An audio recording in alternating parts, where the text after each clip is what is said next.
Salam pemirsa, puji Tuhan kita bertemu kembali pada pendalaman Alkitab melalui pelajaran Sekolah Sabat. Sudah ada panelis kita di tempat masing-masing, ada Pak Tobing. Apa kabar Pak Tobing? Puji Tuhan, kabar baik, luar biasa. Ada Pak Fajar juga. Apa kabar Pak Fajar? Luar biasa Pak Darwis, puji Tuhan. Diberkati para pemirsa dimanapun mereka berada. Panelis kami satu lagi yaitu Pak Adri Kaunang tidak dapat hadir kali ini para pemirsa, tapi kami yakin pada sesi berikutnya tentu Pak Adri akan bersama-sama dengan kita. Baik, sebelum kita mulai diskusi kali ini kita minta Pak Fajar memimpin kita dalam doa. Silakan Pak Fajar. Baik, kita satu dalam doa. Bapa kami yang di surga, pada pagi yang indah ini Tuhan, kami akan mempelajari pelajaran Sekolah Sabat yang sudah memasuki pelajaran yang keempat, jalan yang sukar. Kiranya Roh Kudus-Mu dan terang dari surga menginspirasi kami supaya kami dapat boleh membagikan firman Tuhan ini kepada seluruh pemirsa dimanapun mereka berada, sehingga mereka dapat boleh dikuatkan iman mereka di dalam penantian kami akan kedatangan Yesus yang tidak lama lagi. Kami serahkan acara ini ke dalam tangan-Mu Yesus Kristus, penebus dan juru selamat kami. Amin. Amin. Para pemirsa, ini ada topik yang menarik ya, sepertinya kelanjutan dari pelajaran minggu lalu. Jalan yang sukar. Nah, ini makin sulit lagi nih perjalanan yang akan kita lihat pada kali ini. Silakan Pak Tobing memberikan uraian apa kira-kira yang boleh mencakup pelajaran kita kali ini. Silakan Pak. Baik, terima kasih Pak Darwis. Jadi pemirsa yang diberkati Tuhan, seperti yang sudah disampaikan, ini masih kelanjutan dari pelajaran sebelumnya. Ya, bagaimana Ahas menjalani kelanjutan hidupnya setelah bergaul, bersahabat, meminta pertolongan dari rajanya bangsa kafir, yaitu Asyur. Ya, ada sebuah ilustrasi yang sangat bagus ya, mendahului pelajaran kita minggu ini. Satu waktu terjadi sebuah kebakaran ya di sebuah bangunan di kawasan ya di Amerika, di New York, di kawasan Harlem ya, dan di situ ada seorang gadis yang buta ya, dia bergantung di jendela di lantai 4, nggak bisa kemana-mana ya karena dia buta ya. Petugas pemadam juga mulai stres, putus asa karena nggak ada akses ya, jalan masuk ke sana juga nggak bisa, mereka nggak bisa masukkan mobil pemadam kebakaran itu. Tapi akhirnya apa? Datanglah ayah dari si gadis itu. Dengan tenang dia berteriak, dia ambil pengeras suara, ya, dia bilang di bawah itu ada jaring, ya, di bawah itu ada jaring.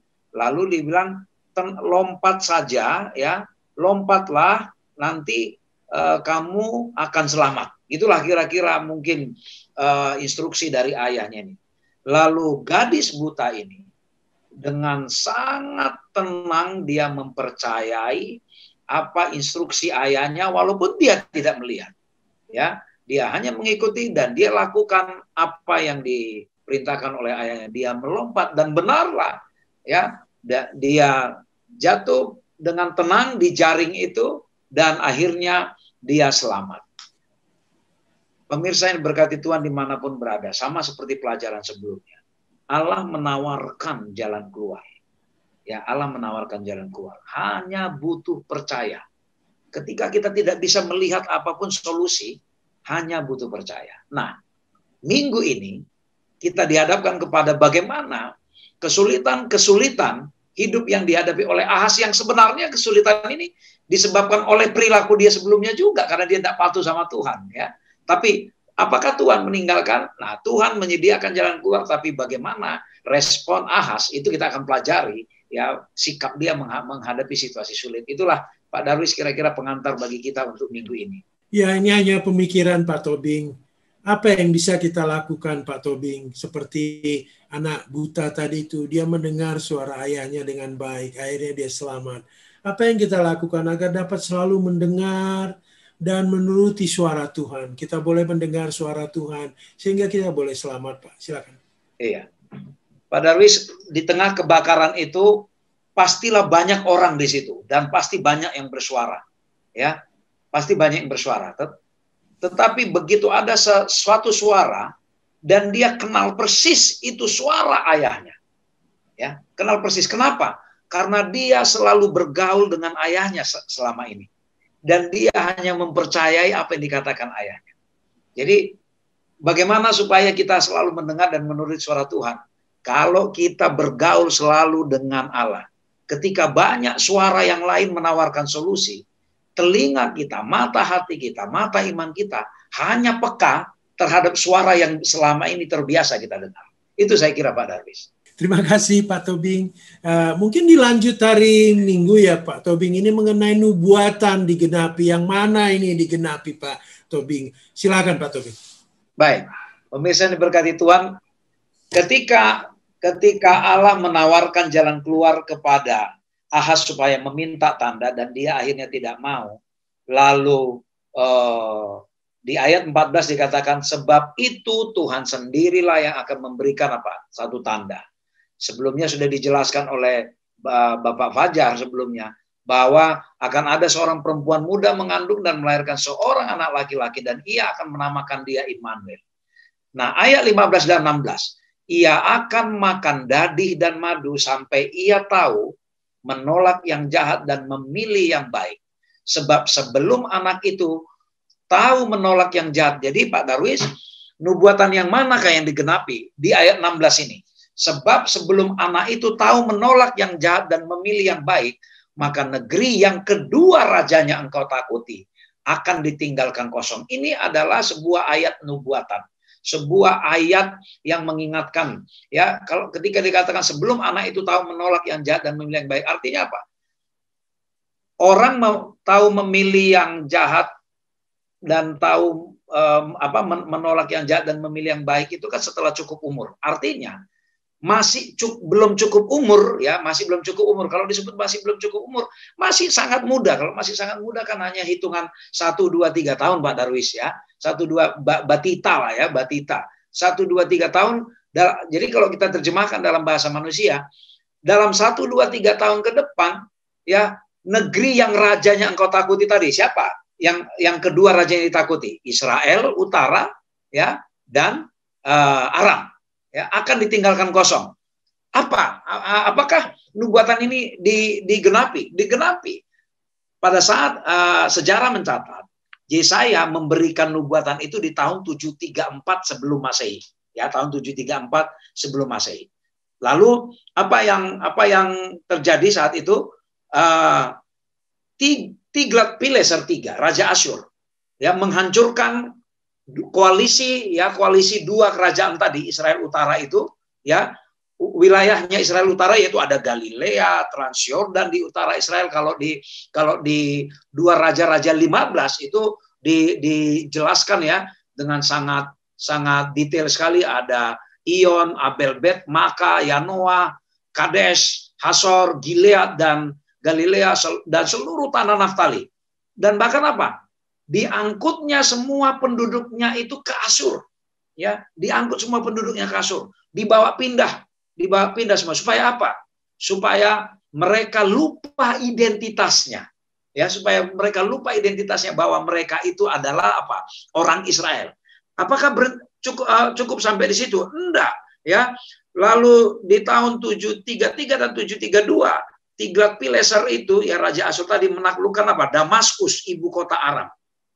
Ya, ibu kota Aram. Lalu yang paling luar biasa lagi apa? Aram dia jadikan apa? Menjadi provinsi Asyur. Bayangkan, ini tadinya satu bangsa, satu negara atau satu kerajaan dibuat hanya sebagai bagian dari provinsi, ya, bagian dari provinsi. Dan pada tahun 732, ya, dalam waktu 2 tahun setelah Yesaya bernubuat, Aram dan Israel telah ditaklukkan dan tamatlah riwayat kedua raja yang mengancam Ahaz. Genaplah nubuatan di Yesaya 7 ayat 16 itu, ya, sebab sebelum anak itu tahu menolak yang jahat dan memilih yang baik. Tadi saya katakan, ya, katakanlah 2-3 tahun. Ini tahun 732, dari 734 sebelum Masehi ke 732 hanya 2 tahun Pak Darwis, ya, 2 tahun, ya, sekitar 2 tahunan. Kedua rajanya engkau takuti itu akan ditinggalkan kosong, diangkut semua, ya, diangkut, dihabisin semua oleh Ahaz. Dan, ya, setelah apalagi yang terjadi? Salmaneser V yang menggantikan Asyur, ya, pada tahun 727, 5 tahun berikut, ya, Raja Hosea di Israel membuat apa? langkah politik akhirnya apa? Bunuh diri. Karena apa? Saking kejamnya, saking bahayanya serangan Asyur ini. Dan akhirnya Israel Utara, ya ibu kotanya Samaria itu ditaklukkan oleh Asyur di tahun 722 dan diangkut semua ribuan penduduk Israel ke Mesopotamia dan ke Media, ya, dan akhirnya mereka di sana bersatu dengan Asyur. Sehingga di kerajaan Asyur banyak orang-orang Israel, ya, banyak orang-orang Israel kehilangan identitas karena dia lupa, ya, sudah lupa bahwa dia adalah bangsa Israel dan dia akhirnya menjadi apa? Menjadi bangsa kafir. Inilah bagaimana, ya, bagaimana ketika kita tidak mendengarkan suara Tuhan, maka perkataan Tuhan itu benar-benar terjadi, Pak Darwis. Ya, seandainya Ahaz saat itu tidak mau bekerja sama dengan Asyur dan mau mendengarkan suara Tuhan, dia tidak akan lihat ini semua, ya, nggak akan lihat. Cobalah, kalau seandainya dia percaya, kamu tenang aja, ya, itu hanya sebagai puntung yang ditarik dari api. Dan benar kan, rupanya dua kerajaan itu habis dibikin Tuhan kok. Habis dia gerakkan, ya, melalui Asyur. Dia pikir, kenapa kalau tahu begitu ngapain saya harus kerja sama dengan Asyur? Mungkin gitu ya, kalau dia saat itu berpikir sehat. Kalau saya dengar, kalau saya percaya sama Tuhan, ya saya kira tidak perlu sampai seperti itu. Itulah kira-kira Pak Darwis, nubuatan yang digenapi, dan benar sejarah mencatat, ya, persis sekali tidak meleset ketika anak itu masih belum tahu menolak yang jahat dan memilih yang baik, artinya belum bisa berpikir matang. Ya, kalau kita hitung-hitung dari 734 sampai 722 totalnya itu hanya kurang dari 8 tahun, 7 tahun lah, ya. 7 tahun anak kan masih belum terlalu matang berpikir gitu, ya. Habis semua. Nah, itulah kira-kira Pak Darwis, ya, bagaimana dahsyatnya kekuasaan Tuhan itu ketika dia berdaulat terhadap apa yang terjadi yang kita hadapi. Tetapi ketika kita tidak percaya, kita akhirnya melihat, wah, benar-benar Tuhan yang berkuasa akan apa yang kita hadapi.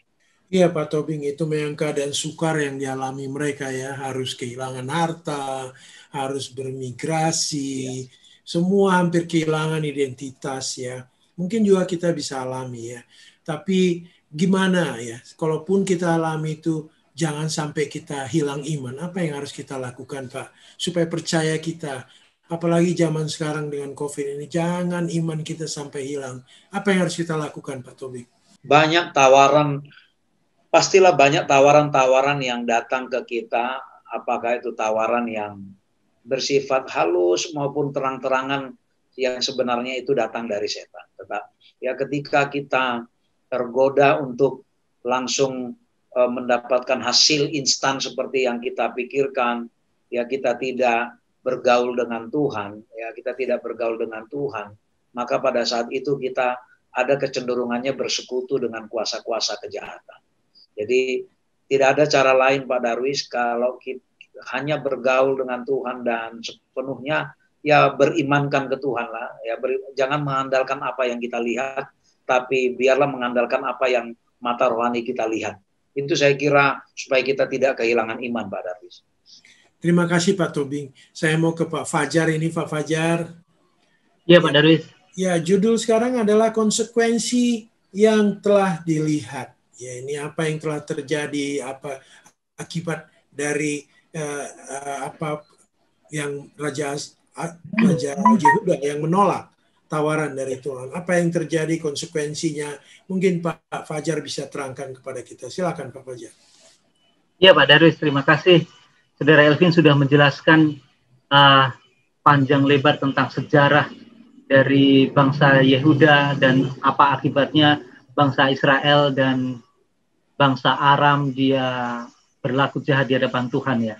Dan konsekuensi yang telah dilihat, yang dilihat oleh Raja Ahaz akan apa yang dialami oleh bangsa-bangsa lain itu dia menyaksikan sendiri, dan itu akan terjadi juga kepada bangsa Yehuda yang dia pimpin, ya, pada waktu itu.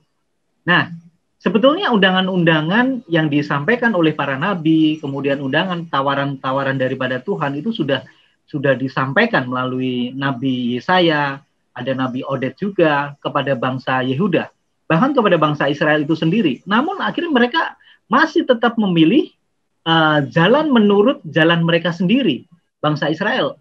Akhirnya itu dihancurkan oleh Raja Asyur ya, bangsa Israel dan bangsa Aram itu malah dijadikan provinsi dari Asyur. Nah, inilah konsekuensi yang dilihat oleh Raja Ahaz pada waktu itu. Nah, hal ini juga terjadi kepada Raja Ahaz pada waktu dia diberikan tawaran, oke lah, kamu jangan memilih bantuan kepada orang Asyur, tapi rupanya dia memilih untuk meminta bantuan kepada orang Asyur. Menurut pandangan dia, bahwa Asyur ini adalah sahabat yang baik yang akan membantu dia di dalam melawan Raja Aram dan bangsa Israel. Tapi rupanya justru Raja Asyur ini dan yaitu Tiglat-Pilser itu malah menjadi satu musuh yang sangat mematikan. Jadi dia lihat konsekuensi keputusan yang dia ambil, bagaimana dia memilih Raja Asyur ya untuk meminta pertolongan, tapi rupanya justru menyesakkan bagi bangsa Yehuda itu sendiri. Nah, kita lihat konsekuensi logisnya, banyak perabotan-perabotan yang harus diangkut, yang diserahkan, dipersembahkan Raja Ahaz kepada Tiglat-Pilser. Dia bawa itu semuanya ke Asyur, dan banyak perabotan Tuhan ya. Akhirnya semua tempat peralatan ibadah kepada Tuhan itu akhirnya dibawa semuanya, sehingga sama sekali sampai habis. Bahkan bagaimana konsekuensi logis yang harus dialami oleh Raja Ahaz dan bangsa Yehuda adalah banyak sekali tanah-tanah yang tidak bisa menghasilkan buah, seperti buah yang biasanya berbuah anggur akhirnya hanya putri malu. Kita bisa baca ya di dalam Yesaya pasal 7 ayat yang ke-17 sampai 25, bagaimana kekeringan terjadi di tanah-tanah orang-orang Yehuda ini. Oleh karena apa? Keputusan yang salah yang diambil oleh Raja Ahaz, di mana dia meminta pertolongan kepada Raja Asyur. Tapi rupanya di dalam sejarah yang terjadi, orang Asyur ini orang yang tidak pernah puas dengan apa yang sudah dikalahkan. Dia sudah mengalahkan Aram, sudah mengalahkan bangsa Israel, dan justru melumat habis bangsa Yehuda. Inilah konsekuensi yang mestinya dilihat oleh Raja Ahaz, oleh karena keputusan yang salah, di dalam mengambil keputusan yang salah untuk atas amaran-amaran yang disampaikan oleh Nabi Yesaya. Saya pikir itu, Pak Darwis. Ya, Pak Fajar, ini menjadi pemikiran kita ya. Secara kehidupan sehari-hari kadang-kadang kita sering percaya apa yang kita lihat, yang raba, perkara-perkara dunia. Ya, kita apa yang ada di hadapan kita saja. Apa yang kita lakukan, Pak, supaya kita selalu bersandar ya, percaya pada Tuhan, supaya Tuhanlah yang menjadi sandaran kita, Tuhanlah yang menjadi pelindung kita. Apa yang harus kita lakukan, Pak? Silakan. Oke, terima kasih Pak Darwis. Memang manusiawi ya, pada waktu kita mengalami kesukaran dan kesulitan, yang ada kita takut akan hal-hal yang kita pikirkan secara manusia. Kita malah justru dipenuhi ketakutan melihat keadaan, situasi, maupun kesukaran yang kita alami. Bukannya sebaliknya kita dipenuhi dengan iman, yaitu bergantung sepenuhnya kepada Tuhan. Ada satu ayat yang meneguhkan kita, yaitu di dalam Mazmur 118 ayat yang 9. Ayat ini sangat bagus sekali untuk kita semuanya, bagaimana kita bersandar sebenarnya kepada Tuhan. Lebih baik berlindung pada Tuhan daripada percaya kepada manusia. Ayat ini sangat menguatkan sekali. Lebih baik berlindung kepada Tuhan daripada kita percaya kepada manusia. Mungkin barangkali pertolongan manusia kita pertimbangkan itu dengan melampaui permintaan pertolongan kita kepada Tuhan. Kadang-kadang seperti itu ya. Tetapi ayat ini memberikan satu jaminan kepada kita. Lebih baik berlindung kepada Tuhan daripada percaya kepada manusia. Karena apa? Bila mana kita berlindung kepada Tuhan, akan ada satu jaminan, ada satu penyertaan, ada satu jalan keluar, ada satu penyertaan dan kekuatan yang Tuhan akan berikan kepada kita. Pada waktu kita melewati dan mengalami kesukaran, kesulitan dalam kehidupan kita. Barangkali kita pikir jalan kita sangat sukar, sangat susah sekali. Masa pandemik ini, kita tidak tahu mesti harus bagaimana. Tapi sekali lagi tetap berlindung kepada Tuhan. Terima kasih Pak Fajar. Saya kembali ke Pak Tobing ini. Pak Tobing, ada apa dalam sebuah nama? Wah, ini saya kira pertanyaan yang luar biasa ini. Mungkin Pak Tobing bisa uraikan. Silakan Pak Tobing. Baik Pak Darwis. Jadi agak menarik ini di Yesaya 8 ini tiba-tiba habis bicara masalah perampasan, lalu tiba-tiba ini bicara nama, ya di Yesaya 8 itu bahwa ini ada sebuah nubuatan, berfirmanlah Tuhan ke Yesaya, katanya, ambillah batu tulis besar dan tuliskan di atasnya dengan tulisan biasa, namanya Maher Shalal Hasbaz, gitu ya. Jadi dan Yesaya juga manggil 2 orang saksi, yaitu Imam Uria dan Zakaria sebagai saksi. Lalu setelah itu diterangkan di sini, Yesaya menghampiri istrinya, hamillah, mengandunglah istrinya dan melahirkan anak laki-laki, persis ya seperti yang disampaikan di awal. Tuhan berfirman, kasihlah nama dia Maher Shalal Hasbaz, gitu ya. Maher Shalal Hasbaz. Jadi kalau kita lihat dari segi arti, bahwa ini artinya merampas dengan cepat, memangsa dengan cepat, gitu ya. Tapi ada satu nama lagi sebelumnya, yaitu Immanuel, gitu ya. Immanuel. Ya, Immanuel itu kan tadi Tuhan beserta kita. Ya, jadi sementara di sini ada Maher Shalal Hasbaz. Jadi ini panjang sekali ya, kata-kata ini kita mengucapkannya pun sulit ya, sulit. Nah, dikatakan di ayat 4 ini menarik. Sebab sebelum anak itu tahu memanggil bapak ibu, maka kekayaan Damsyik dan jarahan Samaria akan diangkut di depan Raja Asyur, ya, akan diangkut. Nah, inilah makna dari kata Maher Shalal Hasbaz tadi itu. Sebelum anak itu tahu memanggil bapak ibu, artinya kan masih ngomong mama. Kalau anak kecil masih mama, belum bisa bapak ibu, belum, masih apa ngomongnya dia? Masih ya mungkin anak 1 tahunan lah gitu ya, kira-kira. Nah, kekayaan Damsyik dan jarahan Samaria. Samaria ini apa? Mewakili kerajaan utara kan, Damsyik itu adalah ibu kotanya Aram. Itu akan diangkut di depan Raja Asyur. Nah, kalau tadi di awal kita lihat bagaimana Ahaz melihat Asyur melululantakkan Israel utara dan Aram tadi, dibawa semua hartanya, dipindah, orang-orangnya juga dibawa pindah, ya, semua ke sana. Tapi kali ini justru kondisi berbalik, ya, kondisi berbalik. Kali ini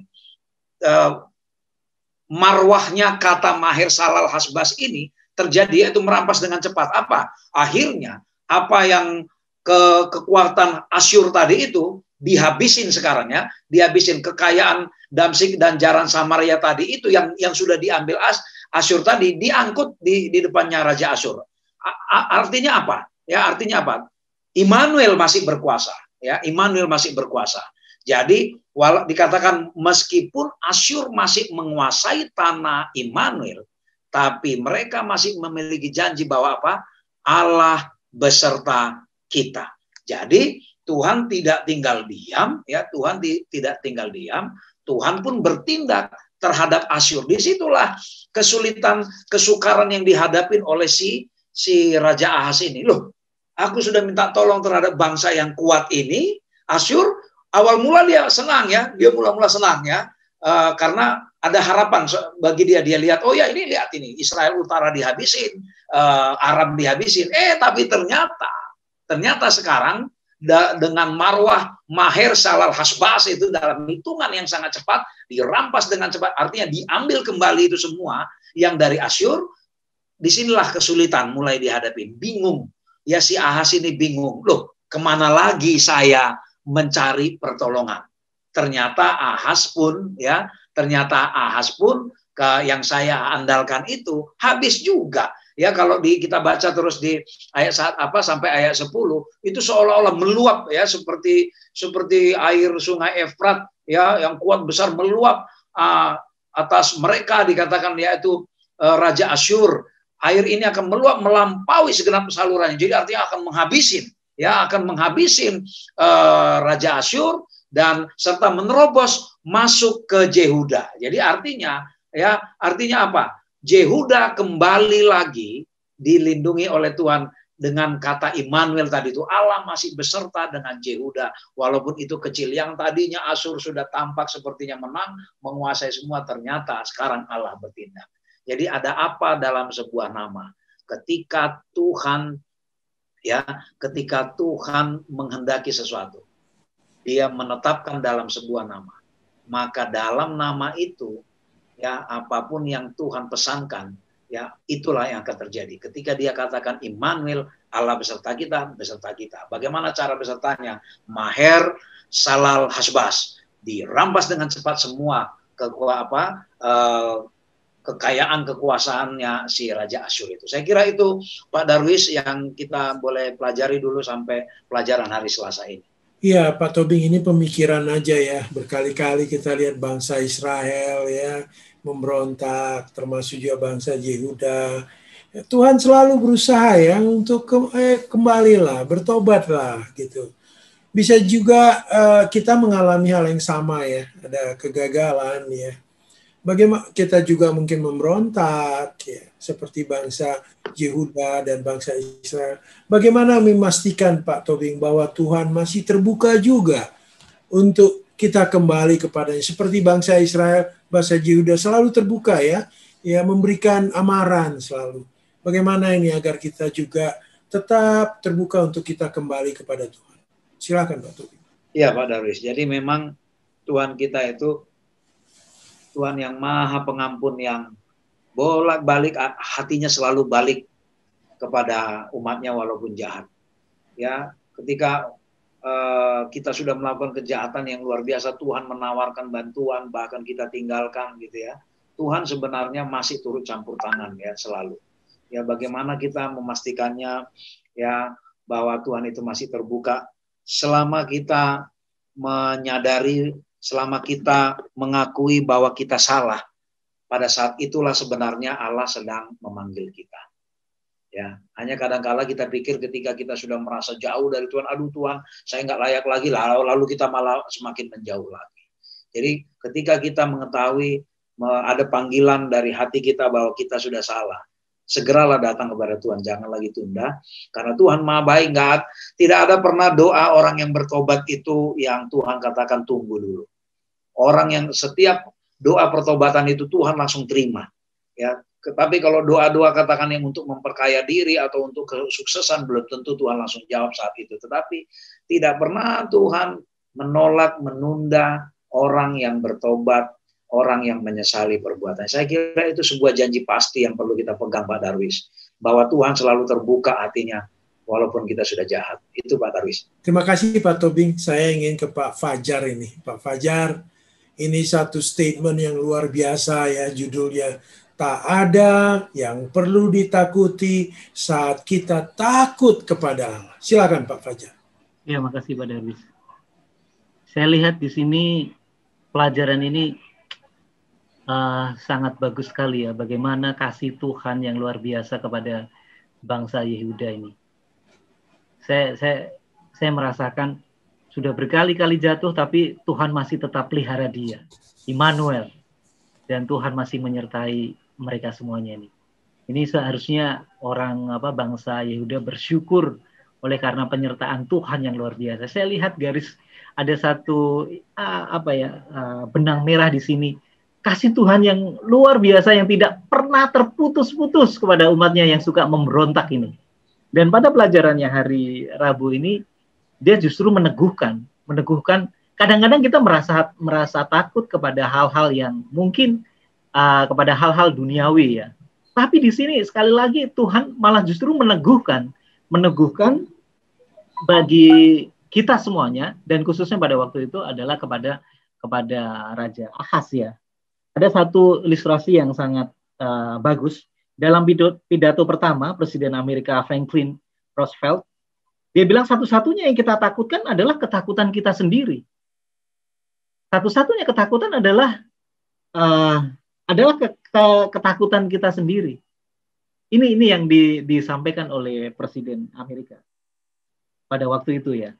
Nah, Allah mengamarkan Yesaya agar tidak takut pada hal-hal yang ditakutkan oleh bangsanya, tetapi takutlah akan Allah. Artinya begini Pak Darwis, kadang-kadang pada waktu kita mengalami satu ketakutan yang sebetulnya tidak perlu kita takuti ya, Tuhan itu mengajarkan kepada kita malah justru yang yang perlu kita takuti itu kepada Allah sendiri, karena Allah inilah yang memimpin, yang mengendalikan semuanya, seluruh alam semesta, dan dia punya satu otoritas mengendalikan segala sesuatunya. Itu yang perlu kita perlu takuti. Bukan berarti takut dalam arti bahwa oleh karena kita takut kita jadi menurut, tidak. Artinya ketakutan di sini adalah satu penghormatan kepada Tuhan, bahwa Tuhanlah yang punya otoritas yang mengendalikan segala sesuatu di seluruh alam semesta ini. Nah, inilah yang perlu ditekankan kepada Raja Ahaz. Karena Allah itu kudus, Tuhan itu sangat luar biasa, dia mengendalikan segala sesuatu, dia mampu menolong umatnya yang sedang lemah. Oleh karena itu kita perlu patut berlaku takut kepada Tuhan. Takutlah akan Tuhan. Tetapi yang takut yang ada di sini adalah takut menghormati, ya, menghormati dan kagum akan kuasanya, dan kita menghormati akan kekudusan dan kuasanya yang sangat luar biasa. Nah, sekarang pada waktu Yesus di atas dunia, dia menyarankan di dalam Matius ke pasal 22 ayat 37, kasihlah Tuhan Allahmu dengan segenap hatimu. Seakan-akan ini bertolak belakang, ya, takutlah akan Tuhan. Tapi kasihlah Tuhan Allahmu dengan segenap hatimu, artinya sama juga kita menghormati, respek kepada kekuasaan dia sebagai Tuhan pengendali segala sesuatu. Nah, inilah yang perlu kita tekankan kepada Tuhan. Takutlah akan Tuhan, kasihlah Tuhan Allahmu dengan segenap hatimu untuk kita semuanya. Begitu juga berlaku kepada Raja Ahaz pada waktu zaman itu, ya. Supaya Yesaya menyampaikan kepada Raja Ahaz, janganlah ketakutan kasat mata yang dilihat oleh mata, bagaimana kehancuran dia, bagaimana dia dikhianati oleh Asyur, jangan menjadi takut dan menjadi takut yang sangat luar biasa, tetapi justru takutlah akan Tuhan. Jadi artinya Yesaya membawa pemikiran kepada Raja Ahaz untuk kembali kepada Tuhan, bahwa Tuhanlah yang mengendalikan segala sesuatu, Tuhanlah yang patut kita hormati, yang patut kita sembah, dan patut yang kita kagumi atas kekuasaan. Ya Pak, ini hanya pemikiran aja. Sering kita pada takut dengan masalah-masalah yang kita hadapi, ya. Tetapi kadang-kadang kita tidak takut kalau tidak masuk surga. Kita lebih takut menghadapi masalah yang kita hadapi daripada surga, seolah-olah kita tidak peduli, ya. Padahal yang utama sebetulnya kita harus takut tidak masuk surga. Gimana Pak ini kita supaya kita lebih takut tidak masuk surga, Pak, daripada masalah-masalah dunia? Silakan Pak. Iya, terima kasih Pak Darwis, ini pertanyaannya bagus sekali, ya. Mestinya kita takut untuk tidak masuk surga, ya, dibandingkan dengan takut keadaan situasi, kondisi yang harus mendera kita, kehidupan kita, ya. Tapi sekali lagi, Tuhanlah yang menjadi penolong bagi kita.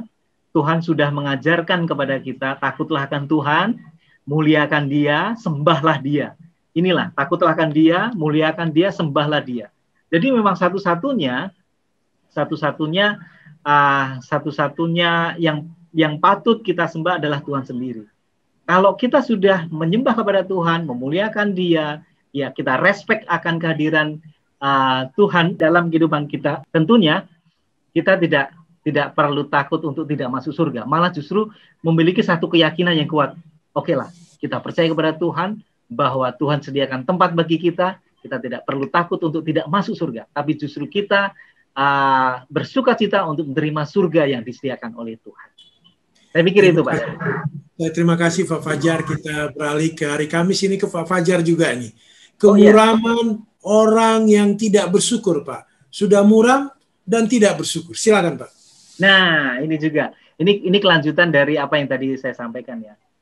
Bahwa Tuhan itu penuh kasih sekali dengan bangsa Yehuda ini, ya. Sudah berkali-kali bahwa Tuhan memberikan satu amaran kepada Raja Ahaz, tapi selalu Raja Ahaz ini dia tidak mau mendengarkan suara Tuhan melalui Nabi Yesaya.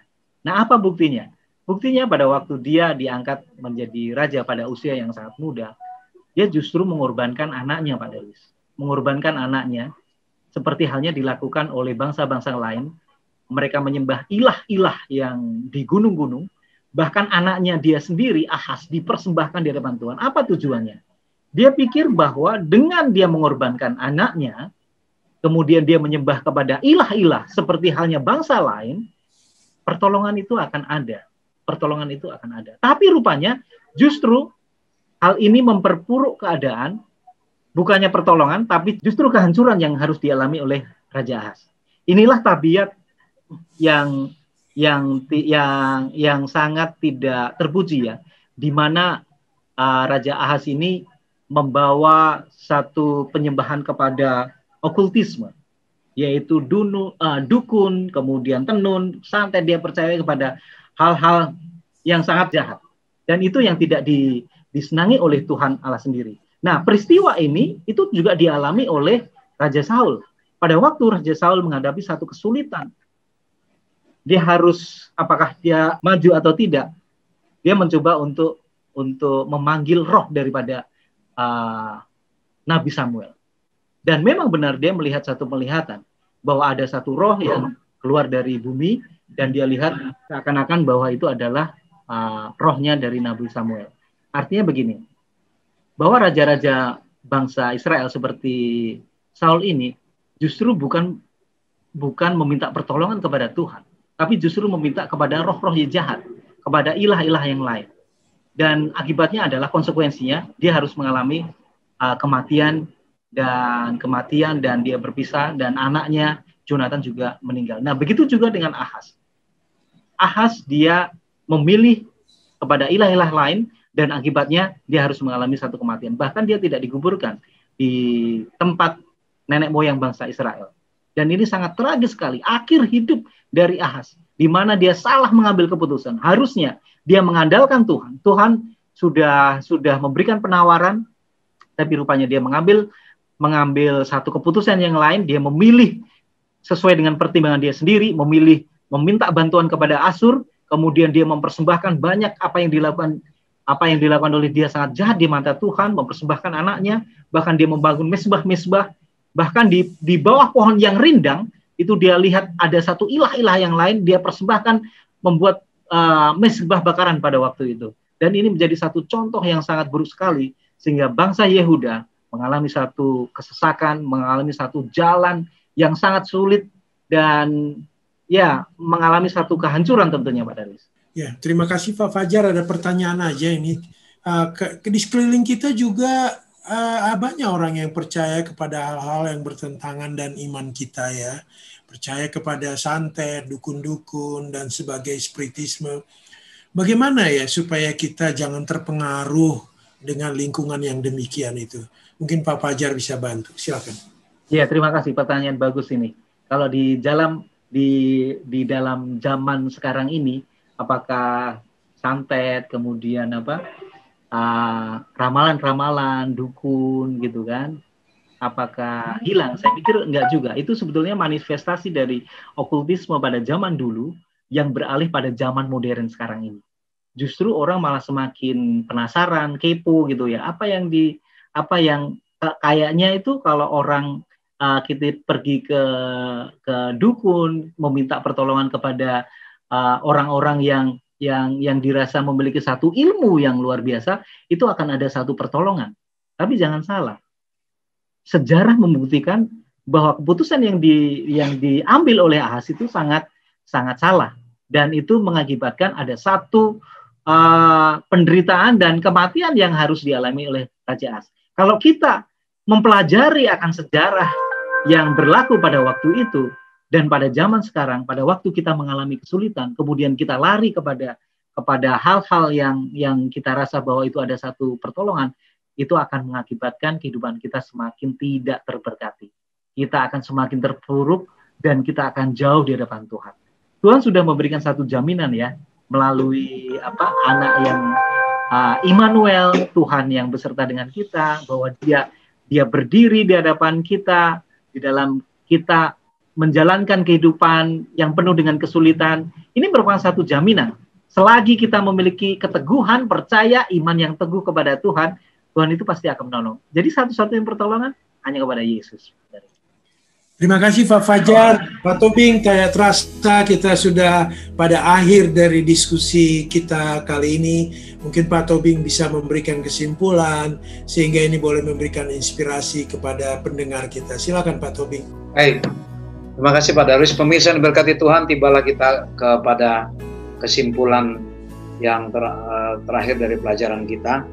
Bagaimana Ahas ketika dia memulai langkah yang salah, maka akhirnya dia masuk kepada kehancuran demi kehancuran. Ya, orang Filistin menyerbu kota-kota di Yehuda, kemudian Raja Asyur yang tadinya membantu, harapannya membantu, tapi malah apa? Malah menyesakkan, ya, barang-barang dari bait suci Tuhan akhirnya dirampas dalam keadaan terdesak. Ya, dalam keadaan terdesak Raja Ahas lalu apa lagi?